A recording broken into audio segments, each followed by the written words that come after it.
महाराज जी शायद न्यायाधीश हैं कि लेकिन न्यायाधीश के पद पर बैठकर कभी कभी न्याय व अन्याय का भेद नहीं कर पाते और असमंजस की स्थिति उत्पन्न हो जाती है। कभी कभी दंड देने में भी मन दुखता है। तो आपको तो सबूत के आधार पर न्याय करना होता है, क्योंकि आप अदृष्ट पर न्याय करते हैं। कोई दृश्य तो देखा नहीं आपने, आपके पास जो सबूत होते हैं वकीलों के द्वारा, उसी के आधार पर न्याय करना होता है। तो आप सबूत के आधार पर और अंतरात्मा के आधार पर दो कर सकते हैं। जब आप नाम जप करेंगे और सत्य दृष्टि से देखेंगे तो आपको पता चल जाएगा कि सबूत भले इसके खिलाफ है, लेकिन अभी रुकना चाहिए, हमें और सबूत ढूंढने चाहिए, क्योंकि निर्दोष है। क्योंकि भगवान अंदर सबके बैठे हैं। यदि आप हृदय में नाम जप करेंगी और सत्य का आश्रय लेंगी तो निर्दोष की दृष्टि में दृष्टि मिलाने से बता देगा, उसकी दृष्टि बता देगी कि ये निर्दोष है, इसको फंसाया जा रहा है। क्योंकि अर्थ की प्रधानता होने पर दोषी अपने सबूत एकत्रित कर सकता है मुक्त होने के, और अर्थहीनता होने के कारण निर्दोष असमर्थ हो सकता है। ये मतलब जैसे आप कृपा करके पधारी, इससे बहुत बड़े बड़े वकील भी आते हैं, तो उन्होंने स्पष्ट अपनी बात कही कि हमारी तो कंपनियां ही हैं और वो हमको सिखाती ही हैं, हमको उसको मुक्त कराना है जो मेरा, तो फिर दुर्गति भी पक्की है। कोई भी हो, ऐसा कैसे हो सकता है। हमने कई बार इस बात पर मतलब बहुत आवेश में कहा कि तुम जानते हो कि वो दोषी है, फिर भी बोले हाँ, क्योंकि हमको सिखाया ही गया है। तो ठीक है, क्या तुम्हारी बहन के साथ कोई गंदा आचरण करे फिर तुमको रुपया दे और आप जानते हो दोषी, आप मुक्त कर दोगे? नहीं। तो दूसरी की बहन के साथ हुआ तो फिर आप पढ़ाई लिखाई करके क्या जान पाए? क्या आपकी वकालत काम में आएगी कि दूसरे की बेटी के साथ गलत हुआ और वो तुम्हें पैसा दे दो, तुम उसे छुड़वा दो? तो ऐसे लोगों को पैसे के बल से नहीं, ऐसे को कानून के बल से रौंदा जाए, जिससे उनके विचार शुद्ध हो, जिनसे उनके आचरण शुद्ध हो। ये बात समझनी। अब आपकी भारी समस्या ये है कि आपको सबूत दिए जा रहे हैं कि ये निर्दोष है और वो दोषी है। तो यदि आप सबूत के आधार पर दंड देते हैं तो आप निर्दोष हैं, क्योंकि आपने देखा नहीं है। आपको जो सबूत पेश किए जाएंगे उसी के आधार पर। अब इतनी सिद्ध तो है नहीं कि सबूत को हटा करके हम अपनी अध्यात्म दृष्टि से देखें। अब वो दृष्टि के लिए तो बहुत भजन की, तो आप आधार पा रहे हैं सबूत का। अब उसमें बस आपको भय और प्रलोभन से नहीं बिकना है, क्योंकि आज अर्थ प्रधान समय है। अगर आपके पास अर्थ पहुंच गया और जानते हुए भी आप न्याय गलत किए तो वो अर्थ आपके परिवार को दुख पहुंचाएगा, आपको अशांति पैदा करेगा, आपकी अंत बिगड़ जाएगी। अंत बिगड़ गया तो फाइनल बिगड़ गया तो सब बिगड़ गया। इसलिए कृपा करके अर्थ की प्रधानता और भय की प्रधानता हृदय में न रखते हुए न्याय कीजिएगा। भय की प्रधानता कोई किसी तरह से आपको धमकी दे सकता है, आपको ऐसा करना है, तो अगर आप भगवान को मानती हैं, सत्य को मानती है, तो पक्का समझ लीजिए अगर हमारे प्रभु हैं और हम सत्य में चल रहे हैं तो हमारा बाल बांका कोई नहीं कर सकता। ये पक्का समझ लीजिए।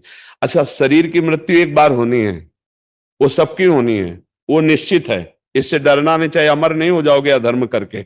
वो जो समय है, तिथि है, मिनट है, उसी में मरोगे, जैसे लिखा है वैसे ही मरोगे। हमको निर्भय रहना चाहिए। तो प्रलोभन और भय युक्त न्याय न दिया जाए। अगर सबूत के आधार पर आप विवश होकर न्याय देती है तो सर्वदृष्टा भगवान जान रहा है कि आपको ये करना ही पड़ेगा। सबूत है उनके पास, वो आपको लग रहा है क्यों निर्दोष है, पर आप भी तो बंधन में हैं, सबूत पेश है। महाराज जी, मेरा प्रश्न ये भी है इसमें कि जैसे न्याय शास्त्र में ये लिखा है कि 100 दोषी छूट जाए और एक निर्दोष को सजा नहीं होनी चाहिए जी। लेकिन महाराज जी, ये निर्दोष वाली बात तो समझ में आ गई कि निर्दोष को मतलब सजा नहीं दी जाए। पर अगर महाराज जी आप मतलब जो हमारे पास है मैटर, उसमें दोषी के आधार नहीं दिख रहे हैं कि ये दोषी है, लेकिन आपको अपनी आत्मा बोल रही है, सब कुछ दिख रहा है कि ये दोषी है। अब अगर उसको हम सजा नहीं दें तो जिसके साथ जो कृत्य हुआ है उसके साथ भी तो अन्याय कर रहे हैं। हाँ, तो अंतरात्मा जब कह रही है और आपको प्रमाण मिल रहा है कि आप प्रमाण नहीं मिलते हैं कई बार, तो फिर अब इसमें आप असमर्थ पाई जाएंगे ना, फिर आपकी बात कैसे माननी होगी? तब भी तो अन्याय हुआ ना। तो इसीलिए एक संत जज थे, वो जज का त्याग करके यही स्थिति आई थी। जब उन्होंने मृत्युदंड उसके लिए निश्चित किया निर्दोष को सबूत के आधार पर, तो उसने आंसू भर करके कहा कि आपने तो कर दिया है, पर मैं सच्ची कहता हूं, मैं निर्दोष हूं और गरीब हूं। तो वो हिल गए एकदम, मतलब आखिरकार हृदय तो सबके है। उन्होंने आंख मूंदी और कहा, अगर कोई परमात्मा है, ईश्वर है, वो सबसे बड़ा न्यायाधीश है, तो मेरे हृदय में कोई संकेत करो या प्रमाण करो। ये इसके आंसू कह रहे हैं कि निर्दोष है। मतलब रोता तो सबको, ये ड्रामे में भी रोता है, ड्रामे में भी नहीं लोग रोते हैं, लेकिन तो पता चलता है ना ड्रामा, असलियत में जो बात होती है वो हृदय को हिला देती है। 5 मिनट हुए, अंदर से आ गया निर्दोष है, अंदर से आया निर्दोष। तो उन्होंने कहा कि प्रमाण के बिना हम कैसे इसे बचा सकते हैं, हमारे कहने मात्र से थोड़ी हो जाएगा। आप मान लो कह दो मैंने इसको क्षमा किया, मैं तो आपके पास प्रमाण क्या है? फिर आपको कहा जाएगा कि आपको पहुंच चुकी होगी रकम, इसलिए आप ऐसा, वकील आपके खिलाफ हो सकता है कि सर हम आपको प्रमाण दे रहे हैं, आप उसके पक्ष में कर रहे हैं, इसका मतलब है कि उन्होंने थोड़ी देर के लिए भगवान से प्रार्थना की कि मुझे प्रमाण चाहिए। फिर वकील से बात की जो उसका पक्ष का था, एक बार फिर नीचे अदालत से जांच करते हुए हमको तो समय रखा और एन केन प्रकार उसको बचा लिया। जब उसको बचा लिया तब सोचा ऐसे कितने अपराध हमारे द्वारा हुए, अब इस जीवन में अपराध ना बने। मृत्युदंड बड़ा भयावह कृत्य है, हृदय तो एक बार सबका, अपराधी को दंड देने में कोई शोक की बात नहीं होती, लेकिन निरपराधी पैसे के द्वारा फंसा दिया जाए और आप भी जान रहे हैं, तो फिर उन्होंने त्याग पत्र दिया और संन्यास ले लिया। और ऐसे महात्मा हुए, उनकी नस नस नाड़ियों से नारायण नारायण, क्योंकि ऐश्वर्य वैभव सब त्याग कर भगवान के मार्ग में चले ना, तो अब सच्चे बन गए। ये कंचन कामिनी गिराते हैं, अब वो सब था उसको त्याग के चले ना, तो नारायण नारायण नारायण नारायण। तो देखो, सत्य को साक्षी करके प्रमाणों के आधार पर ही आपको चलना होगा। आपका अगर हृदय कहता है ये निर्दोष है, तो आपको प्रमाण जुटाने पड़ेंगे। आपकी भावुकता प्रमाणित नहीं होगी, ये कानून भावुकता पे नहीं चलता है। भावुकता आप खुद देख लीजिए कि आपको, आपका भाव, आपकी अंतरात्मा कह रही है, लेकिन आपको प्रमाण जुटाने पड़ेंगे, नहीं आप कलंकित कहे जाएंगे।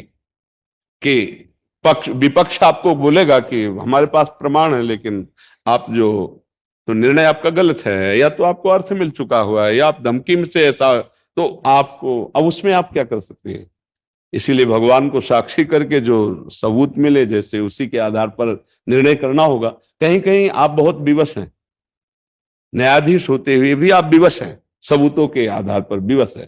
तो इसलिए मुझे लगता है कि भगवान तो देख ही रहे हैं आपके हृदय को, कि आप छल कपट या अर्थ की आदि की कोई भावना नहीं, तो आप फंसेंगे नहीं, मतलब आप इस कर्म जाल में नहीं फंसेंगे। नाम जप कीजिए सबूत के आधार पर, जहां तक हो सके। आप बचाव पक्ष में लग रहा है निर्दोष है, तो उसका बचाव पक्ष कीजिए अपने अधिकार के अनुसार, फिर इसके बाद भगवान पर छोड़ दो। होई सोई जो राम रचि राखा, को करी तर्क बढ़ावे शाखा।